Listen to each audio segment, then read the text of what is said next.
Samantala, humaba ang pila ng mga pasahero sa LRT2 dahil sa pagkaantala ng pagbubukas ito dahil daw sa technical problem. May unang balita live si Mark Macalalad ng Super Radio DZBB. Mark!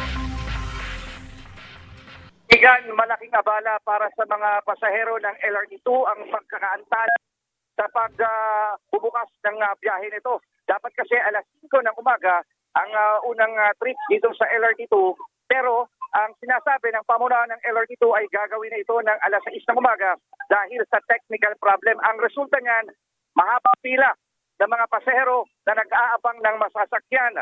Ang mga traditional na jeep at mga modern jeep tuloy ay punuan dito sa bahagi ng Marcos Highway sa Antipolo Station kung saan ito yung dulo doon ng trip ng LRT2.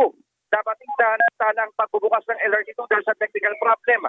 Sa panayam ng Super DZBB kay LRTA Administrator Atty. Hernando Cabrera, kanyang sinabi na may tren na nagkaroon ng power supply problem sa Katipunan. Sa ngayon, patuloy ang ginagawa nilang pagsasaayos sa linya ng tren.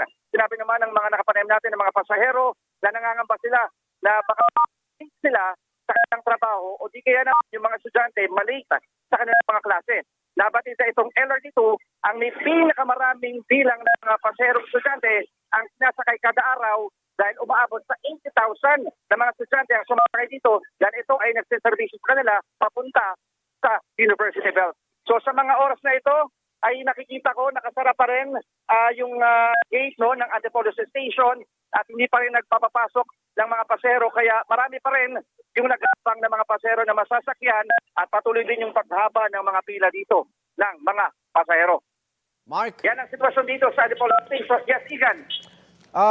naipaliwanag ba anong technical problem ito? Merong tren sa Katipunan na nagkaroon ng power supply problem. Oho. So yun ang dahilan. Yan ang inisal na informasyon na galing kay LRT Administrator Atty. Hernando Cabrera. So ang sinasabi alas 6 ng umaga pero sa nakikita ko ngayon hindi pa nagbubukas itong gate. Antabayan na natin oras na magbukas yan. Maraming salamat, Mark Macalalad ng Super Radio DZBB.